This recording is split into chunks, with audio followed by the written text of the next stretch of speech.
The wagon lurched to a violent stop in the white chaos, and before Margaret Vale could even cry out, rough hands shoved her into the storm's frozen embrace. The world became nothing but screaming wind and ice as she tumbled down a steep embankment, her traveling coat catching on rocks and dead brush until she landed in a shallow ravine. By the time she scrambled to her feet, blood running hot down her temple from where her head had struck stone, the wagon was already disappearing into the swirling white curtain. She could hear the driver's whip cracking, urging the horses faster, leaving her behind as though she had never existed at all. Margaret pressed herself against the ravine wall, her breath coming in sharp gasps that burned her lungs. December of 1883 had brought an unseasonable blizzard to Nevada, and she had been foolish enough to trust a stranger offering passage from Carson City to Humboldt. The man had seemed respectable enough at the trading post, his smile kind beneath a graying mustache. But an hour into their journey, when she had refused his advances and threatened to report him to the marshal, his demeanor had changed entirely. Now she was alone in a snowstorm with nothing but the thin traveling coat on her back and a small leather purse tied to her wrist containing exactly $17 and a photograph of her deceased mother. She needed to move. Staying in one place meant freezing to death, and Margaret Vale had not survived 22 years of hardship, including losing both parents to typhoid fever, only to die abandoned in the Nevada wilderness. She pulled her coat tighter and began walking, keeping the wind at her back because fighting it would exhaust her too quickly. Each step felt like pushing through wet sand, the snow already past her ankles and climbing higher with each passing moment. Time lost all meaning. Minutes could have been hours. Her feet went numb first, then her fingers. The cold crept up her legs like rising water, and she found herself thinking strange thoughts about her childhood in Philadelphia, about the warmth of her mother's kitchen, about the teaching position she had been traveling to accept in Humboldt. A school there needed an educated woman to teach the children of miners and ranchers. It had seemed like Providence when the letter arrived. Now it seemed like a cruel joke. When she finally collapsed, it was not dramatic. Her legs simply stopped working, folding beneath her like paper, and she found herself face down in the snow. She managed to roll onto her back, staring up at the gray-white sky, watching snowflakes fall toward her face in lazy spirals. This was how it ended then. Alone and cold, unmourned and unfound. But Margaret Vale was not quite ready to surrender. With trembling fingers, she pulled off her dark blue scarf and tied it to a nearby sage brush, letting it flutter like a desperate flag. Then she pulled herself beneath an overhang of rock that provided the smallest measure of shelter. She drew her knees to her chest and wrapped her arms around them, trying to preserve what little warmth remained in her core. She did not pray. God had taken her parents and left her alone in the world. If he existed, he had already made his feelings about Margaret Vale quite clear. Instead, she sang. Her voice cracked and wavered, barely audible above the wind, but she sang the songs her mother had taught her. Folk songs from the old country, lullabies that had soothed her through childhood nightmares, even a bawdy tavern song that made her lips twitch in a smile despite everything. If these were to be her final moments, she would fill them with something other than despair. Nathan Bishop had been tracking the wagon for 2 miles when he noticed something was wrong. The tracks showed a sudden stop, signs of a scuffle, and then the wagon continuing on without one of its passengers. He reined in his buckskin mare, Dakota, and dismounted to study the ground more carefully. Blood in the snow, a few dark strands of hair caught on a rock, and a set of boot prints too small to belong to the heavyset man he had seen driving the wagon back in Silver Creek.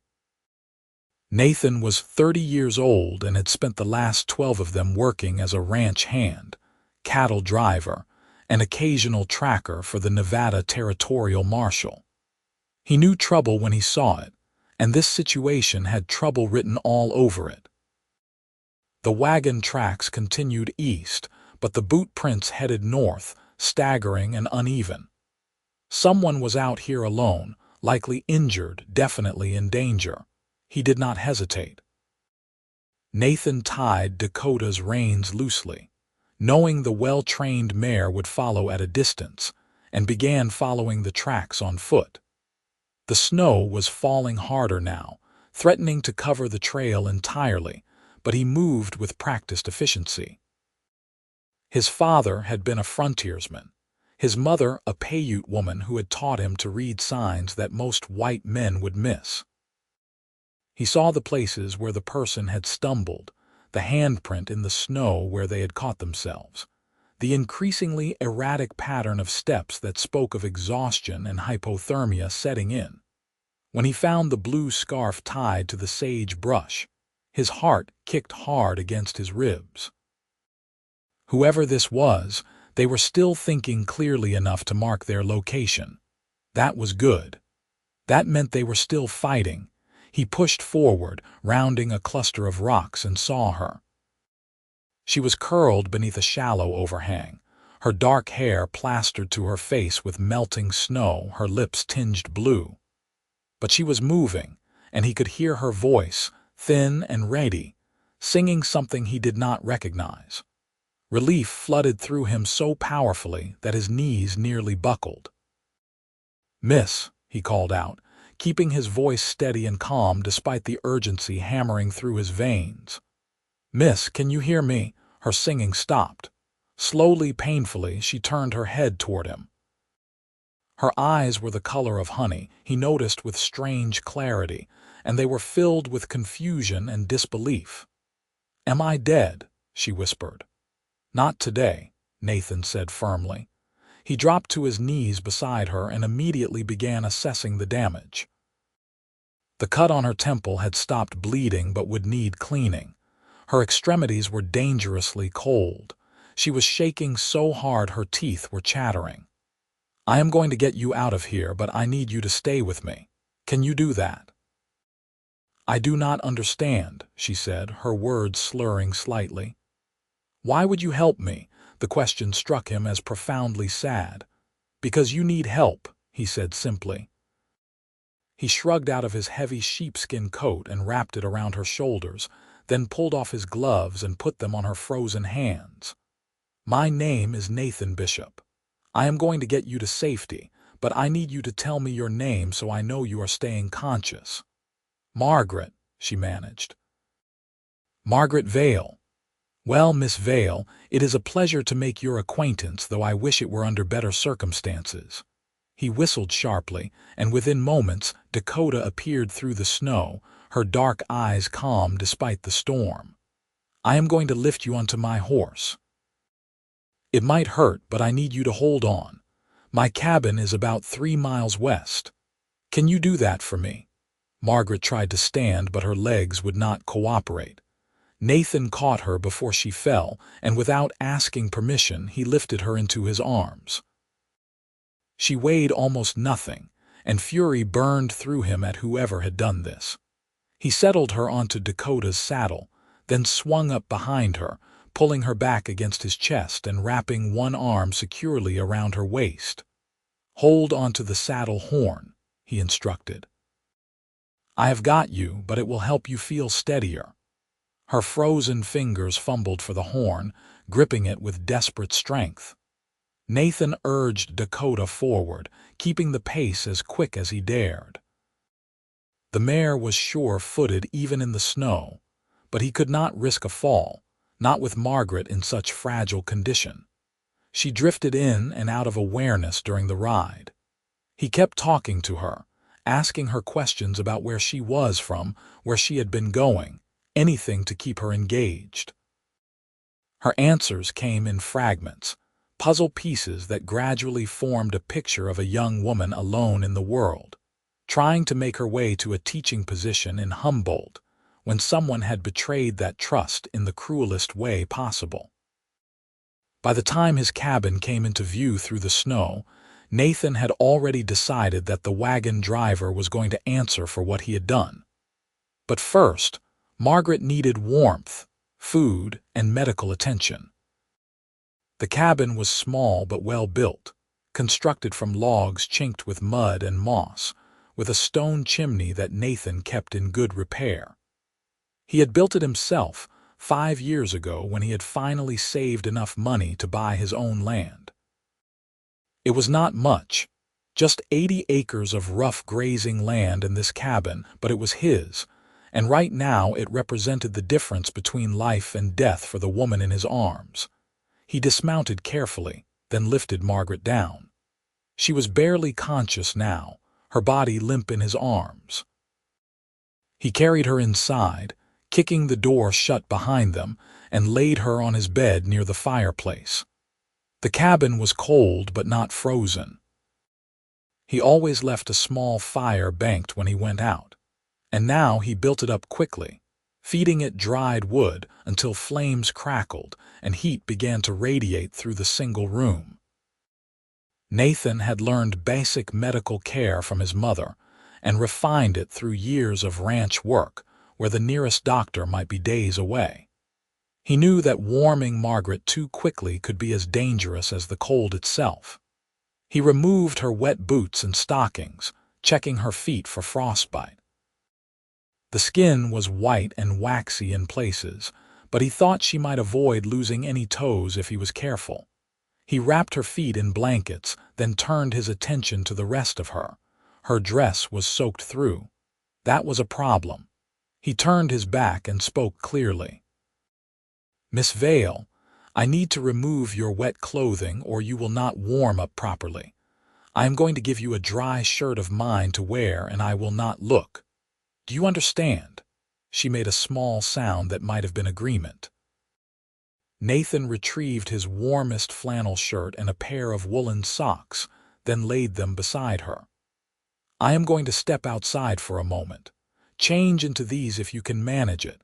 If not, I will help you, but I will be a gentleman about it." He stepped out into the storm, giving her privacy and himself a moment to steady his nerves. He had handled injured people before, but something about Margaret Vale had gotten under his skin from the moment he had heard her singing in the face of death.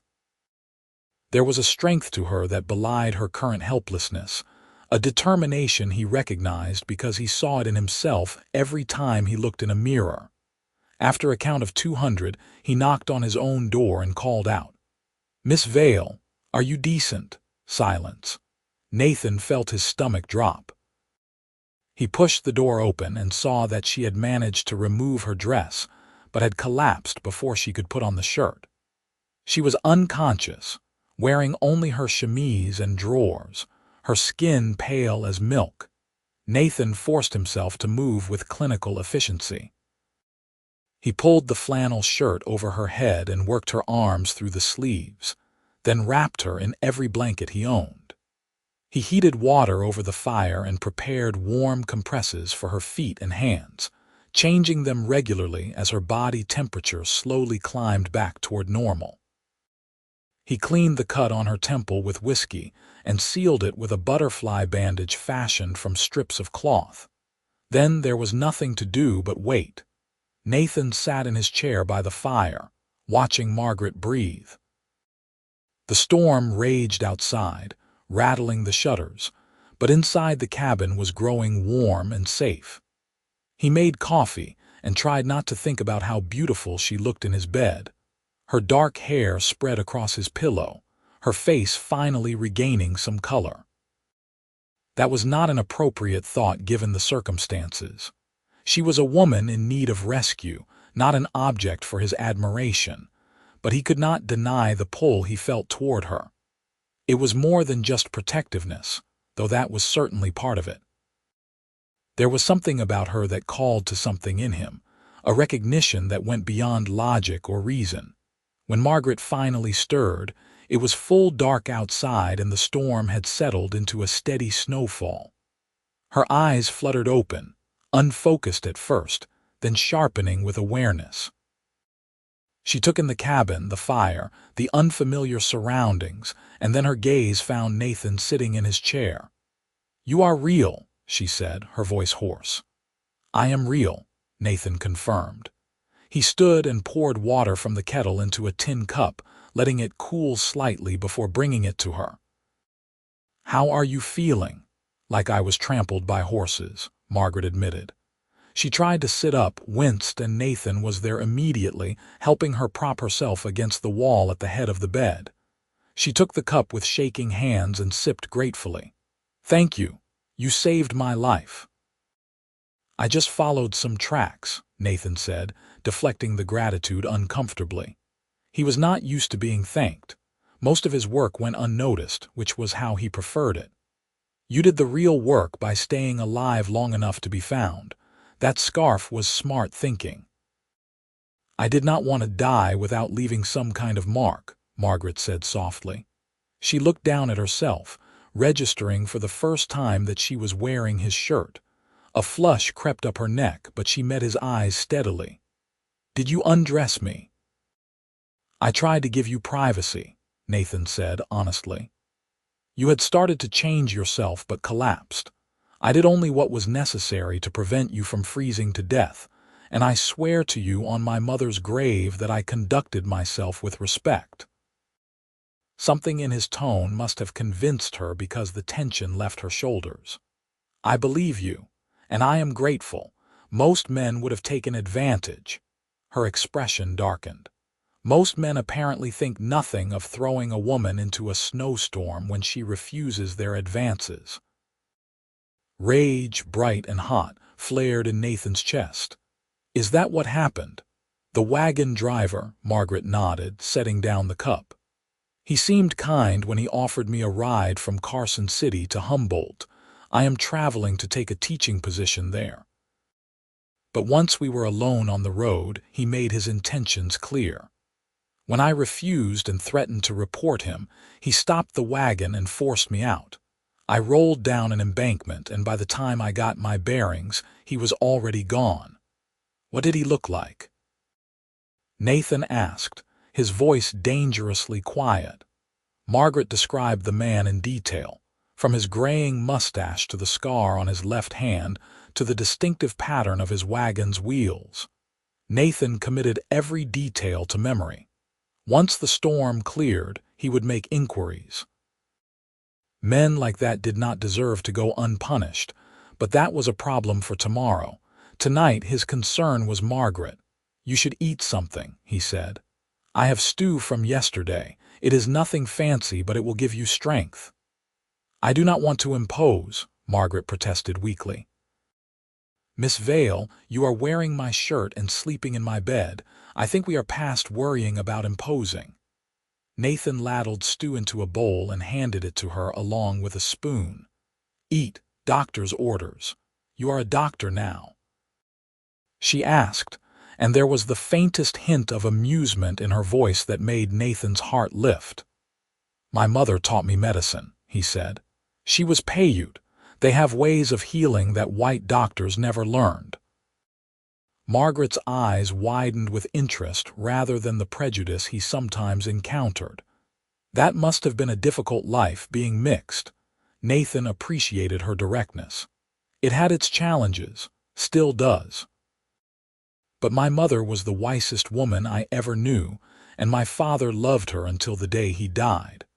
They taught me that family is what you make it, not what society dictates." "My parents were poor Irish immigrants," Margaret offered. "We had nothing but each other and the certainty that we were not welcome in most places. I understand something about not quite fitting in." She ate a spoonful of stew and made a small sound of approval. "This is excellent. Rabbit and wild onions," Nathan said. "I am not much of a cook, but I manage." They fell into a comfortable silence as Margaret ate. Nathan busied himself with small tasks, stoking the fire, checking the door and windows for drafts, anything to avoid staring at her. But he was intensely aware of her presence, the way she moved carefully as though testing the limits of her recovered body, the way firelight painted gold across her features. "How long was I unconscious?" Margaret asked eventually. "A few hours. It is around 8 o'clock now. We arrived here around 3 this afternoon." Nathan pulled his chair closer to the bed. "The storm is supposed to last through tomorrow, maybe longer. You are welcome to stay here until it clears and you are strong enough to travel." "I have nowhere else to go," Margaret said quietly. "And I do not even know where here is." "About 15 miles southwest of Humboldt," Nathan explained. "This is my land. 80 acres, most of it good for grazing. I run a small herd of cattle and do occasional work for nearby ranchers. It is not much, but it is mine." "It is more than most people have," Margaret said. "You should be proud." No one had ever told Nathan he should be proud of what he had built. The words settled into his chest, warm and unexpected. "Thank you," he said softly. Margaret set aside the empty bowl. "I should pay you for your hospitality. I have $17.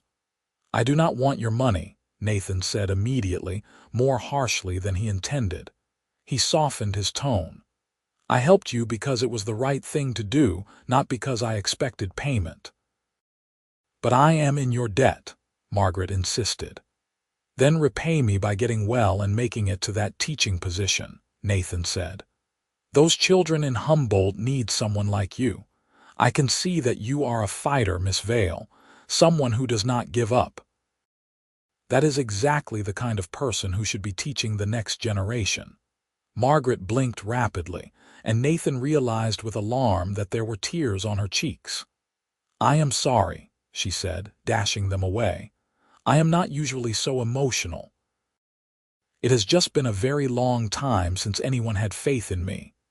Nathan handed her a clean handkerchief. "Then they were all fools. You survived being abandoned in a blizzard. That takes remarkable strength." "Or remarkable stubbornness," Margaret said, managing a watery smile. "My mother always said I was too stubborn for my own good." "Stubbornness keeps people alive out here," Nathan assured her. "It is a virtue on the frontier." Over the next 2 days, as the storm continued to rage outside, Nathan and Margaret learned each other's stories. She told him about growing up in Philadelphia's Irish Quarter, about losing her parents to typhoid when she was 19, about working as a seamstress and a housemaid to save enough money for teaching college. She spoke of the loneliness of being alone in the world, the constant struggle to maintain respectability on almost no money, the desperate hope that the West might offer opportunities denied to her in the East. Nathan shared his own history. His father, Thomas Bishop, had been a trapper and scout who had fallen in love with a Paiute woman named Iowela during his travels through Nevada. Their marriage had been controversial on both sides, but they had built a life together despite the prejudice. Nathan had grown up learning both his father's frontier skills and his mother's traditional knowledge. When both parents died, his father from a riding accident and his mother from pneumonia, Nathan had used his small inheritance to buy this land and start over. "So we are both orphans," Margaret observed on the second evening. She was much stronger now, able to move around the cabin, though Nathan insisted she take things slowly. "Both alone in the world." "I suppose we are," Nathan agreed. He was teaching her to play poker with a worn deck of cards, using dried beans as chips. She was proving to be a quick study and had already won 3 hands. "Though I have to say, being alone has its advantages. No one to answer to but yourself." "That is just another way of saying no one cares whether you live or die," Margaret said bluntly. She laid down a straight flush and collected the pot of beans with satisfaction. "I used to tell myself that independence was freedom, but mostly it just feels like exile." Nathan studied her across the rough wooden table. Is that why you are going to Humboldt? To find community? Partially, Margaret admitted. But mostly because the school board was willing to hire a woman with no teaching experience beyond a certificate from a 6-month course. Beggars cannot be choosers. You are not a beggar, Nathan said firmly. You are qualified and capable. They are lucky to have you. Margaret looked at him for a long moment, something unreadable in her expression. You are different from other men I have met. How so? You actually listen when I speak. You treat my thoughts as though they have value. She paused. You have not once suggested that teaching is too difficult for my delicate feminine constitution, or that I would be better suited to finding a husband. Nathan snorted. Any man who thinks women have delicate constitutions has never met a frontier woman. I have seen women birth babies in wagons, fight off raiders, and still have dinner ready by sunset. My mother could track game better than any man I knew and negotiate trade agreements that would make a Philadelphia lawyer weep with envy. Anyone who underestimates women is a fool. I wish more men shared your perspective, Margaret said softly. Their loss, Nathan said. He dealt another hand, trying to ignore the way his heart was beating faster. Being alone in the cabin with Margaret was playing havoc with his self-control. She was beautiful, yes, but more than that, she was interesting. She challenged his ideas, made him laugh, looked at him as though she actually saw him rather than just another rough frontiersman. He found himself wanting things he had no right to want, imagining futures that were not his to claim. On the third day, the storm finally broke. Nathan woke to sunshine streaming through the cabin's single window and the sound of water dripping from the eaves. He had been sleeping on the floor near the fire, giving Margaret the bed, and now he stood and stretched, working out the kinks in his back. Margaret was already awake, sitting up in bed with her hair braided over one shoulder. She had washed her dress and hung it to dry by the fire the day before, and now she looked at it with obvious reluctance. I suppose I should get ready to leave, she said, though her tone suggested she was in no hurry. Nathan's stomach twisted. He had known this moment was coming, but he was not prepared for how much he did not want her to go. You do not have to rush. The roads will be muddy. It would be safer to wait another day.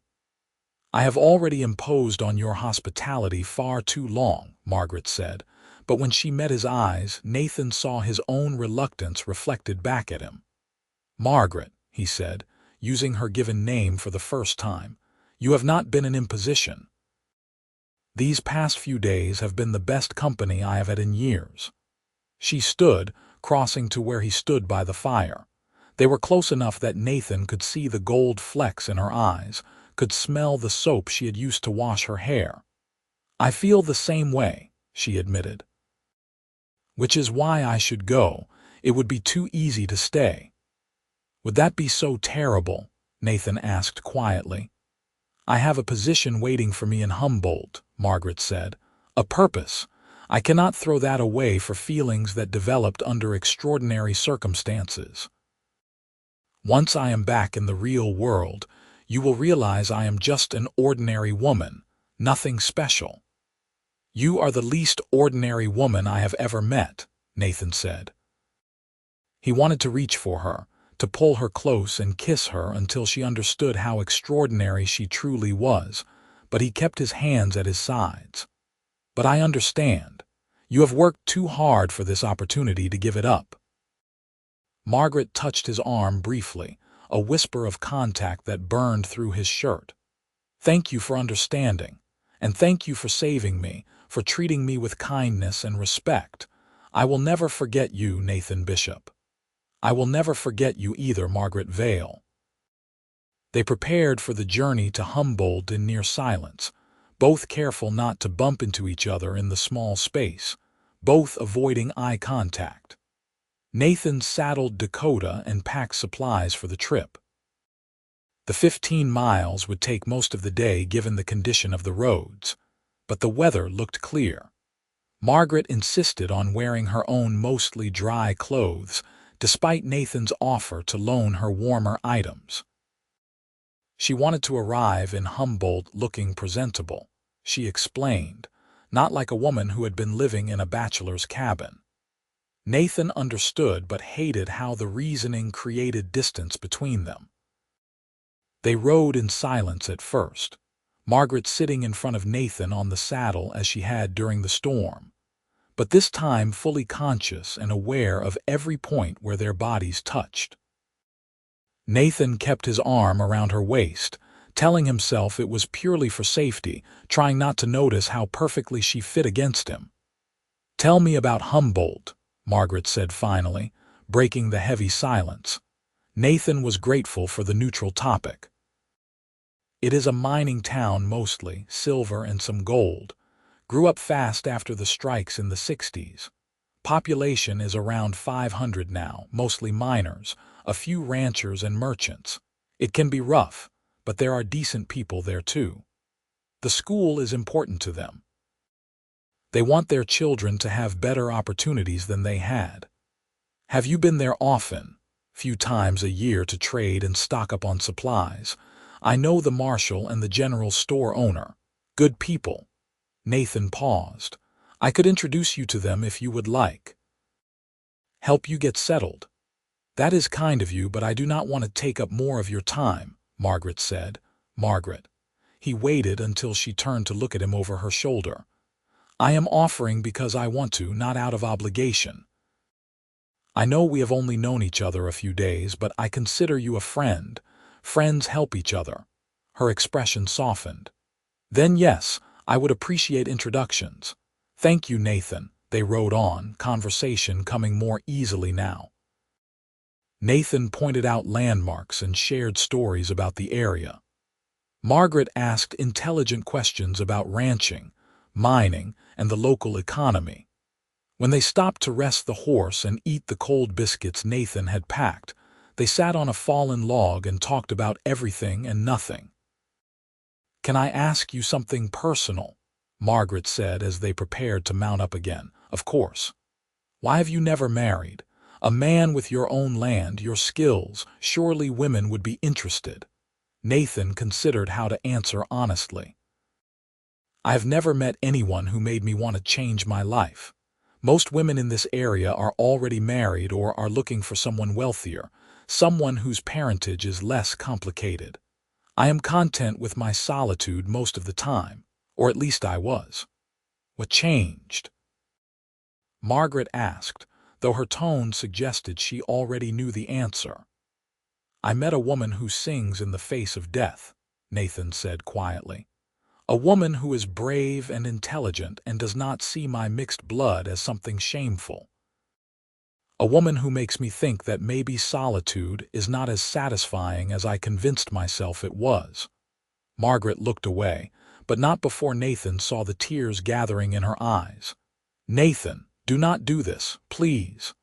"I am not asking you for anything," Nathan assured her.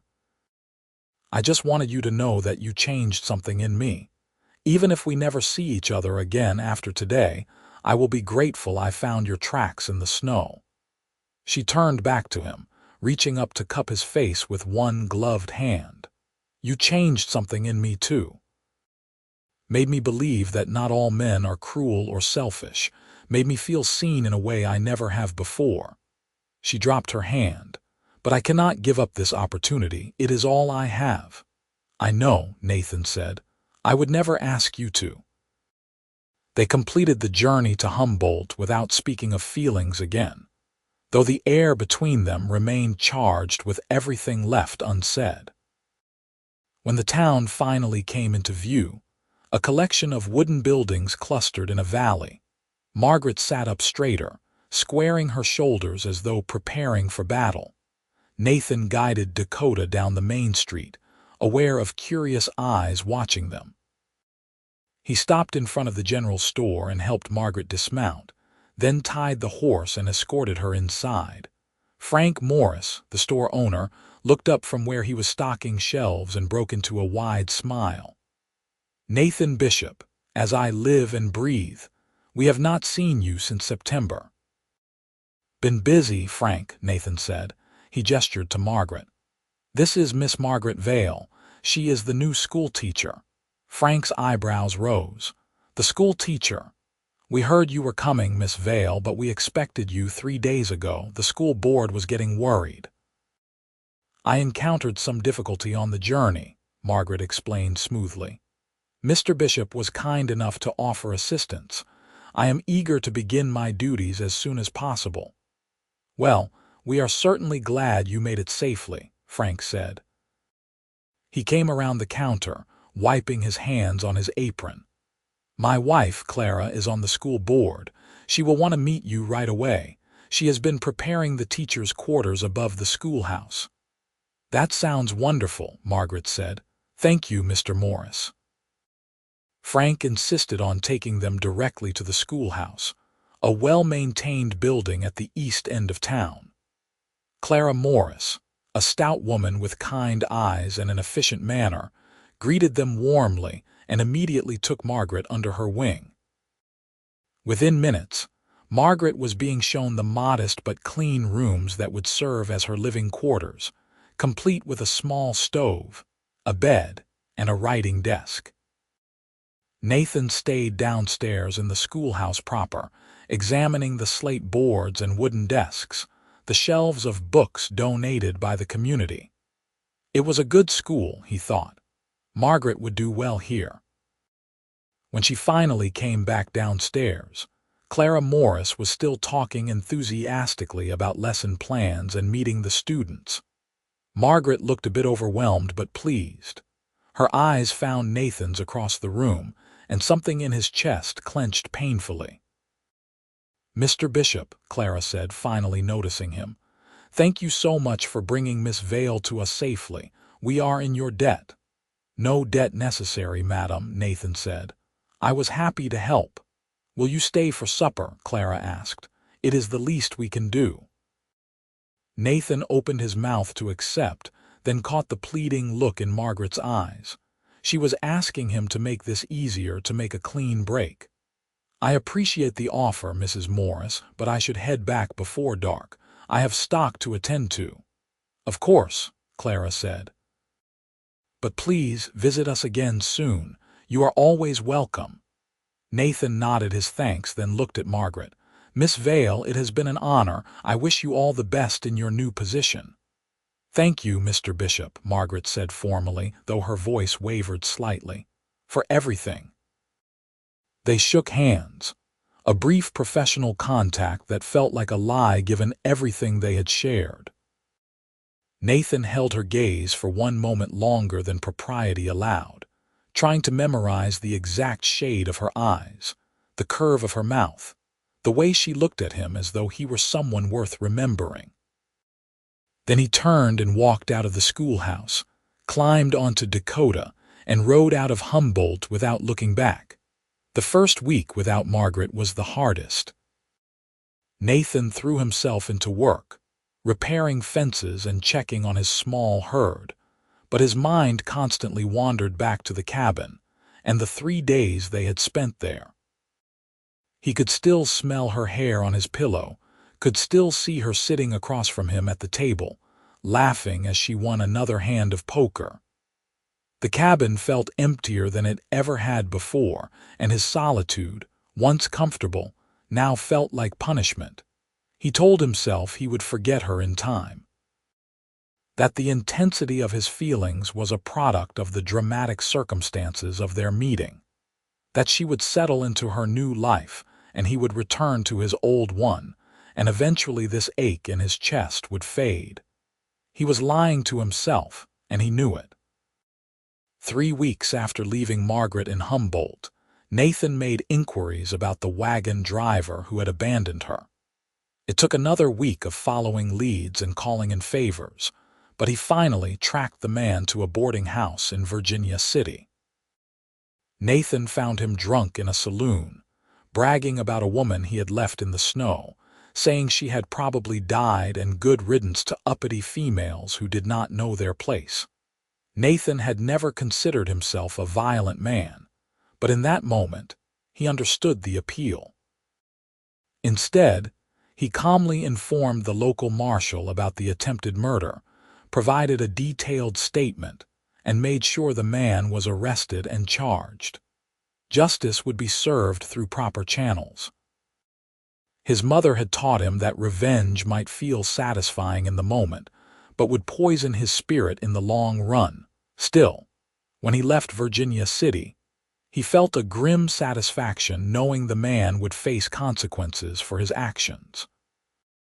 Winter deepened, and Nathan found excuses to visit Humboldt more frequently than usual. He told himself it was just practical, that he needed supplies, that he should check on the stock prices, that it was good to maintain connections in the community. But every time he rode into town, his eyes searched for a familiar figure, dark hair and honey-colored eyes, and every time he was disappointed. He never went to the schoolhouse. That would be too obvious, too pathetic. Instead, he conducted his business and left quickly, before temptation could overcome his pride. He did hear news of Margaret, though. Clara Morris was happy to share updates whenever he stopped by the general store. Miss Vale was doing wonderfully with the students. The children adored her. She had started a lending library and was teaching evening classes for adults who wanted to learn to read.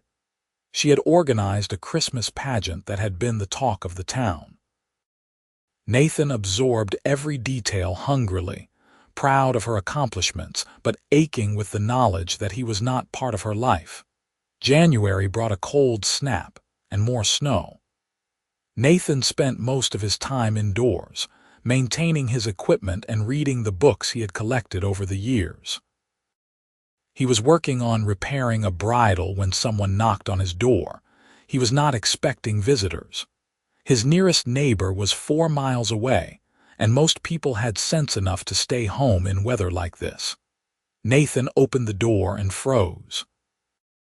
Margaret stood on his porch, wrapped in a heavy wool coat with snow dusting her hair and shoulders. Her cheeks were flushed from cold, and she was slightly out of breath as though she had been walking quickly. "May I come in?" she asked. "I've been traveling since dawn and I am about to freeze solid." Nathan stepped aside wordlessly, his heart hammering so hard he was sure she could hear it. Margaret entered the cabin, stamping snow from her boots, and stood by the fire gratefully. "How did you get here?" Nathan managed to ask. "I hired a wagon to bring me as far as the main road, then walked the last mile," Margaret said. She turned to face him, and Nathan saw determination in her expression. "I needed to speak with you, and this could not wait." "Margaret, what is wrong? Are you in trouble?" Nathan moved closer, ready to solve whatever problem had brought her to his door. "Nothing is wrong," Margaret assured him. "Or rather, everything has been wrong since the day you left me in Humboldt, and I finally realized what I need to do about it." Nathan's mouth went dry. "I do not understand." "Do you remember what you said to me?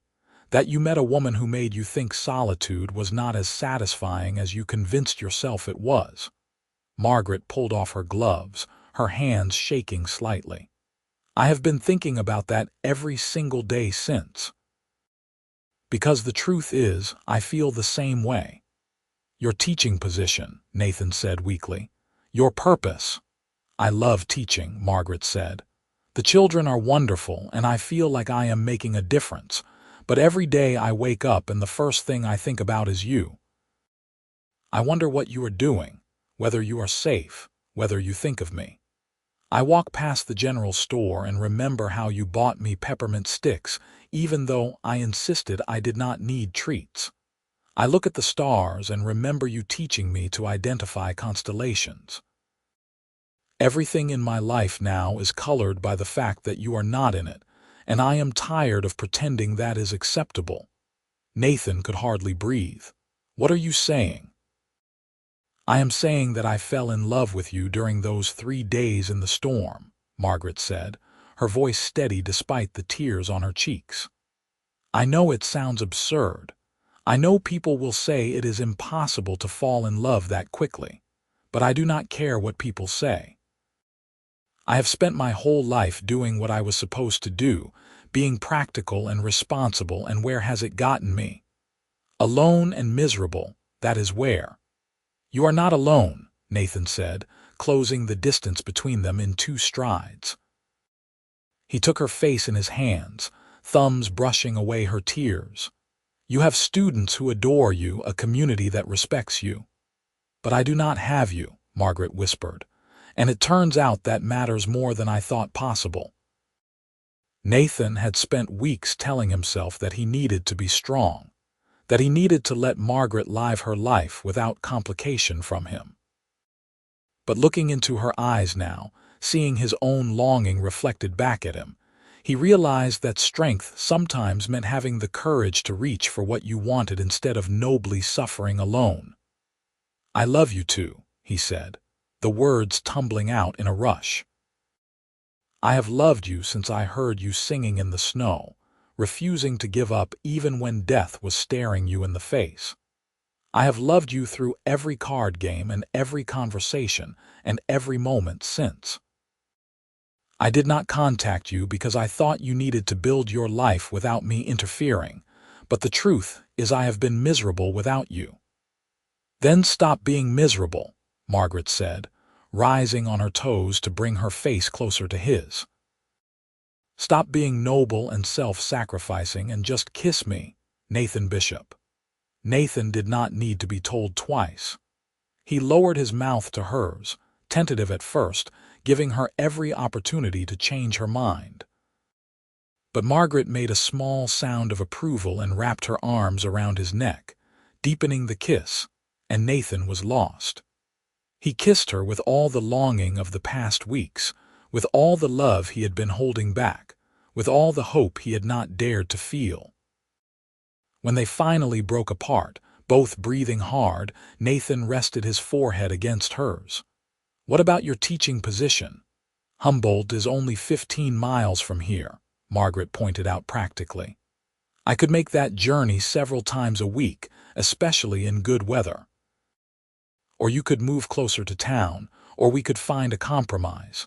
Nathan, people solve these problems all the time. We can figure it out together.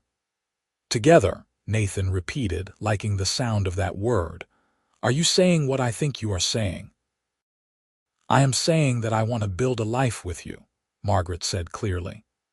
I want to wake up next to you and argue with you about whose turn it is to make coffee and teach you to make proper biscuits, because yours are terrible.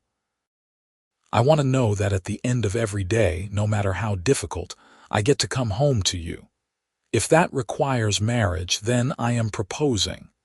If you need more time, I am willing to wait. If you think I am completely insane, I will understand, but I had to try because the alternative is spending the rest of my life wondering what if. Nathan laughed, a sound of pure joy that surprised him. You are not insane, or if you are, then I am too, because yes to all of it. Marriage, building a life, terrible biscuits, all of it. Yes. Margaret's face transformed with her smile, radiant and beautiful, and Nathan kissed her again because he could, because she was here and she loved him and she was choosing him despite all the practical reasons not to. They spent the rest of the day making plans, practical and impractical in equal measure. Nathan could build a room onto the cabin, or they could look for a property closer to Humboldt. Margaret could continue teaching while Nathan worked the ranch. They would find ways to make it work because the alternative was unacceptable. When it came time for Margaret to return to town, Nathan insisted on accompanying her, and this time he did not leave immediately. He met with the school board and made his intentions clear. He wanted to marry Miss Vale, and while he understood if they had concerns about a married woman teaching, he hoped they would consider her value to the community.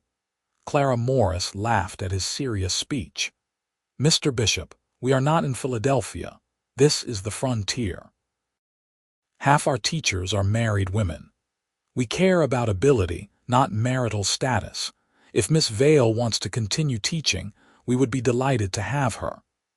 The wedding took place in March, when the snow had melted and the first wildflowers were beginning to bloom. It was a simple ceremony in the Humboldt church, attended by the Morris family, several of Margaret's students and their parents, and a few of Nathan's acquaintances from the area. Margaret wore a dress she had sewn herself from fabric Nathan had bought her as a courting gift, a beautiful deep blue that matched the scarf she had used as a signal in the snow. Nathan wore his best suit, his hair neatly trimmed, his boots polished. When Margaret walked down the aisle toward him, her eyes bright with happiness, he felt his throat tighten with emotion. She had chosen him. Out of all the possibilities in the world, this extraordinary woman had chosen to bind her life to his. The minister asked if anyone objected to the union. The church remained silent, and Nathan saw several women in the congregation dabbing at their eyes with handkerchiefs. "Do you, Nathan Bishop, take Margaret Vale to be your lawfully wedded wife, to have and to hold from this day forward for better, for worse, for richer, for poorer, in sickness and in health, until death do you part?" "I do," Nathan said firmly, his eyes never leaving Margaret's face. "And do you, Margaret Vale, take Nathan Bishop to be your lawfully wedded husband, to have and to hold from this day forward for better, for worse, for richer, for poorer, in sickness and in health, until death do you part?" "I do," Margaret said, her voice clear and strong. "Then by the power vested in me by the territory of Nevada, I now pronounce you husband and wife. You may kiss your bride." Nathan cupped Margaret's face tenderly and kissed her, sealing their vows before God and witnesses. The small congregation erupted in applause, and Nathan felt Margaret smile against his lips. They had a modest reception at the Morris home, with food provided by various community members.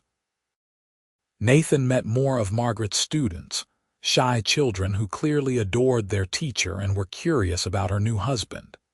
He shook hands and made small talk, but mostly he just watched Margaret, marveling at how she navigated the social waters with grace and warmth. As evening approached, they finally made their escape, climbing into Nathan's wagon for the journey back to the cabin. Margaret had moved most of her belongings over the past weeks, but tonight would be their first night as husband and wife, and Nathan felt nervous anticipation coiling in his stomach. "Are you happy?" he asked as they drove through the twilight, the sky painted in shades of purple and gold. Margaret leaned against his shoulder. "Happier than I have ever been." "Are you?" "More than I thought possible," Nathan admitted. He kissed the top of her head. "Thank you for taking a chance on me." "Thank you for finding my tracks in the snow," Margaret countered. "Thank you for not giving up on me, even when I was trying to give up on myself." They arrived at the cabin as the stars were emerging. Nathan had spent the past week making improvements, adding shelves for Margaret's books, building a better table and chairs, even installing real glass windows to replace the oiled paper that had served before. It was still modest by most standards, but it was clean and warm and theirs. Nathan carried Margaret over the threshold, a tradition he had read about in one of her books. She laughed in surprise and delight, clinging to his neck as he set her down carefully in the center of the room. "Our home," she said softly, looking around with obvious pleasure. "Our home," Nathan echoed. He lit the lamps, casting warm light across the cabin. "I know it is not much compared to what you could have had." "It is perfect," Margaret interrupted. She moved into his arms, tilting her face up for a kiss. "It is ours, and that makes it perfect." Their wedding night was tender and fumbling and sweet. Neither of them had much experience, but they had love and patience and the willingness to learn together. Nathan was gentle with Margaret, constantly checking to make sure she was comfortable, and she responded with a passion that surprised and delighted them both. Afterwards, they lay tangled together in Nathan's bed, now their bed, talking softly as the fire burned low.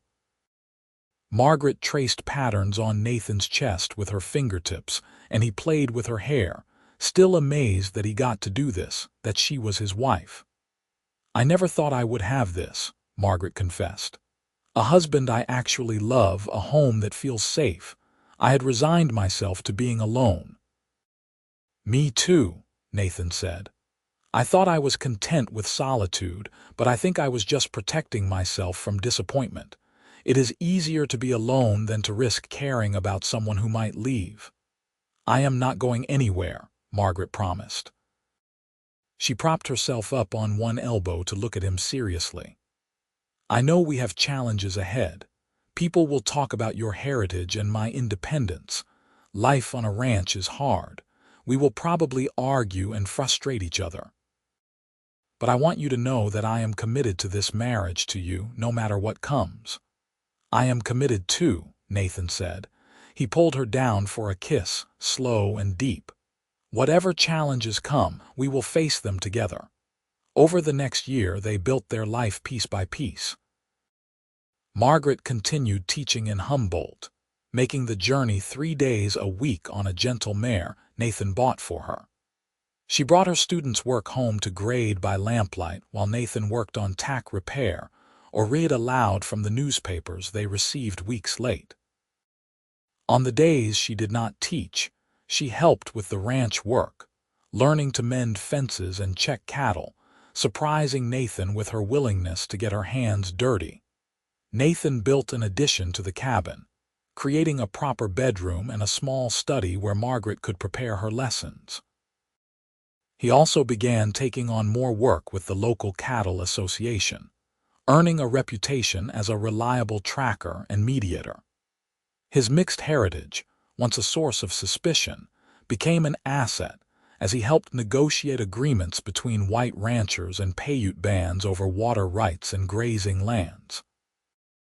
Their first real challenge came in the autumn when a neighboring rancher, Walt Carson, made clear his displeasure at having a half-breed operating nearby. He spread rumors about Nathan being dangerous and unstable, trying to turn other ranchers against him. It was the kind of prejudice Nathan had dealt with his entire life, but having Margaret to defend him made it more bearable and more enraging in equal measure. Margaret confronted Walt Carson in front of the general store, her voice ringing with righteous fury. "My husband is worth 10 of you, Mr. Carson. He is honest, hardworking, and treats everyone with respect, which is more than I can say for bigots who hide their own inadequacies behind hatred. If you have a problem with Nathan Bishop, you have a problem with me, and I promise you that is not a fight you want." Walt had backed down, shocked by the petite schoolteacher's vehemence, and the incident had actually strengthened Nathan's position in the community. People respected Margaret, and by extension, they gave Nathan the benefit of the doubt. "You did not have to do that," Nathan told her that evening, though he was secretly proud and more in love than ever. "Yes, I did," Margaret said firmly. "We are a partnership, Nathan. Your fights are my fights."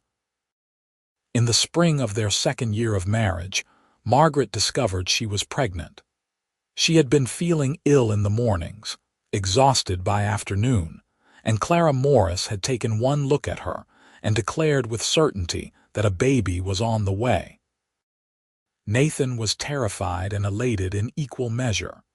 A child meant more responsibility, more vulnerability, more stakes in an already challenging world. But it also meant family, legacy, hope. When Margaret told him the news, he pulled her into his arms and held her for a long moment, feeling her heart beat against his chest.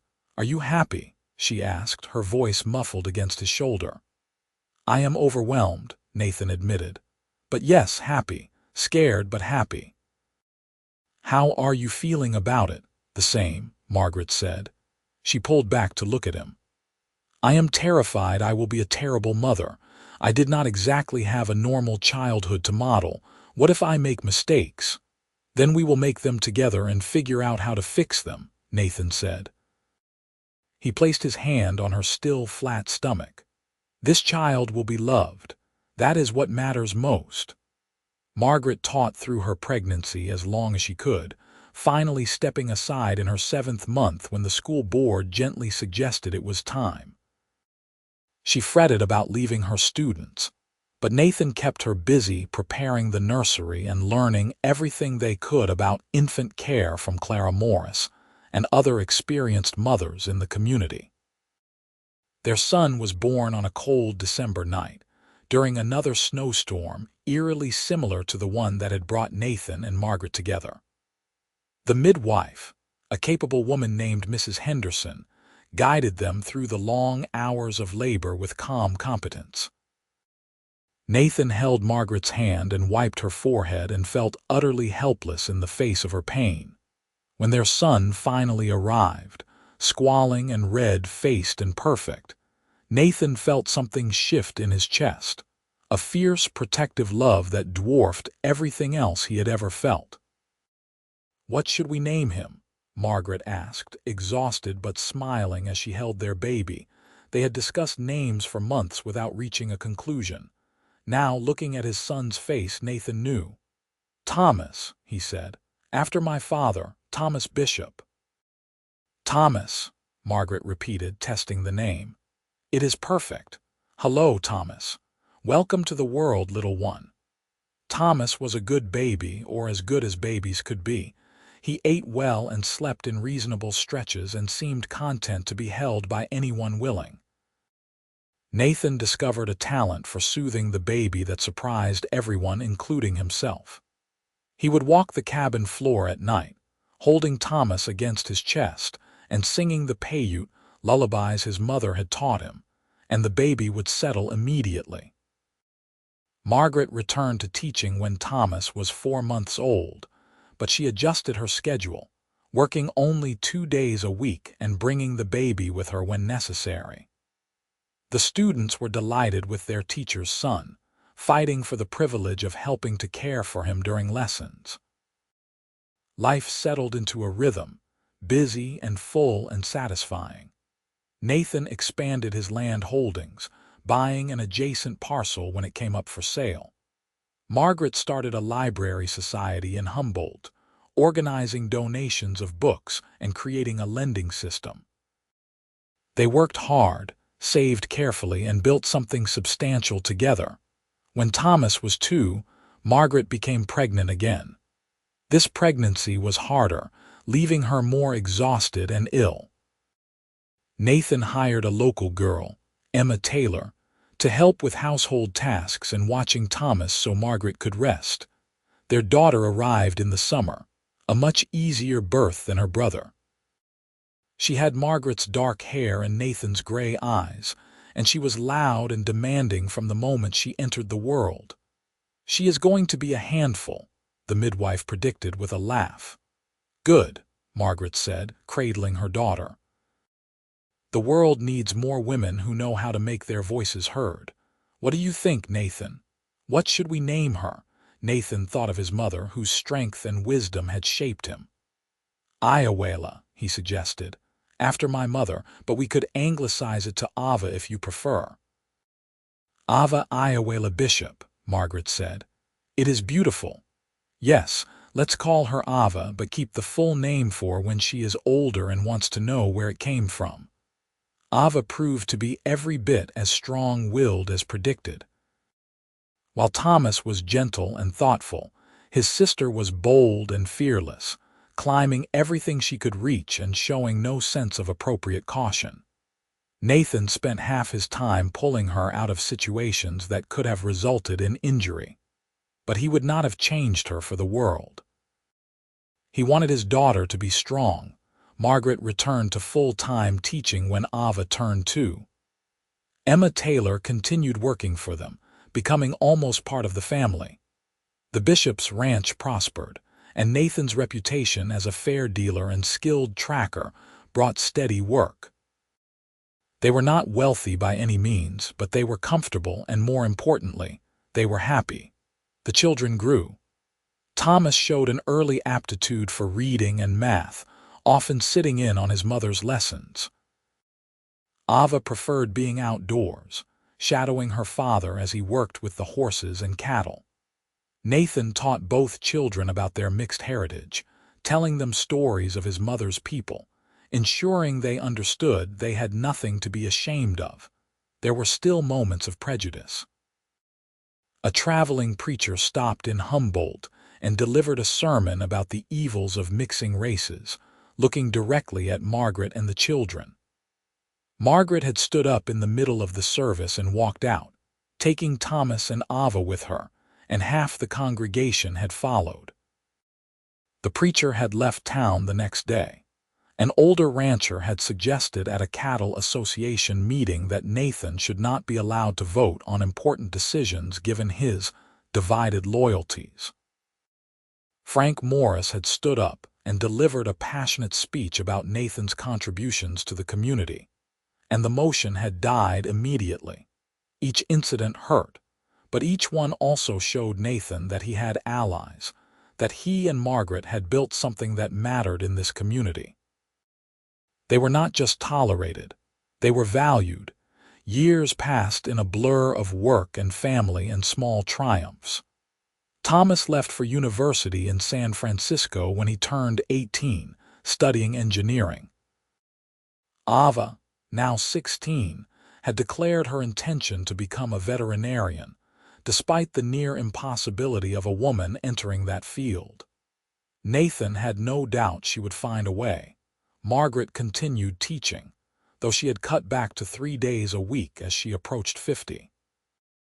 She had trained 2 assistant teachers who handled the younger students, and she focused on the older children, preparing them for whatever futures they chose. Nathan, at 52, still worked the ranch, though he had hired 2 hands to help with the heavy labor. His body was not as resilient as it once was, but he was content. He had built something lasting, not just in property and livestock, but in family and community. On a December evening, as they sat by the fire after supper, Margaret looked up from the book she was reading. "Do you ever think about that day in the snow, when you found me?" Nathan smiled. They had this conversation every year around this time, a ritual as comfortable as their worn chairs. "I think about it all the time. It was the best day of my life, even though I did not know it at the time." "Mine too," Margaret said. She set aside her book and moved to sit on the arm of his chair, leaning against him. "I was so certain I was going to die alone. I had given up hope, and then you appeared like something out of a story."